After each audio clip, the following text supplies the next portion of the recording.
November 20వ తేదీ గురువారం మార్గశిల అమావాస్య. ఈరోజు కొంతమంది రాసులకు జాగ్రత్తలు తప్పనిసరి.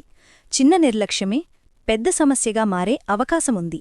మీకు శ్రీ మహావిష్ణు ఇష్టమైతే ఓం నమో నారాయణాయ అని కామెంట్ చేయండి. కన్యరాశి. పనిలో చిన్న పొరపాటు పెద్ద సమస్యగా మారుతుంది. ఉద్యోగంలో గౌరవం తగ్గి మనసు బరువుగా అనిపించొచ్చు. నిర్లక్ష్యం వద్దు. మకర రాశి.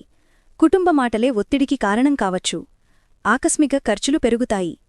డబ్బు ఖర్చు పెట్టేటప్పుడు జాగ్రత్త. మిథున రాశి. మాటలతో సమస్యలు వచ్చే అవకాశముంది. భూమి, ఆస్తివాదనలు దూరంగా ఉంచండి. నిర్ణయాలు ఆలోచించుకుని తీసుకోండి. కర్కాటక రాశి. అప్పు ఇవ్వడం తీసుకోవడం మంచిది కాదు. ఆరోగ్యాన్ని నిర్లక్ష్యం చేస్తే ఖర్చులు పెరుగుతాయి. నమ్మకంతో తీసుకునే నిర్ణయాలు జాగ్రత్త. వృశ్చిక రాశి. అనవసరంగా ఎవరినీ బాధపెట్టకండి. వ్యాపార నిర్ణయాలను వాయిదా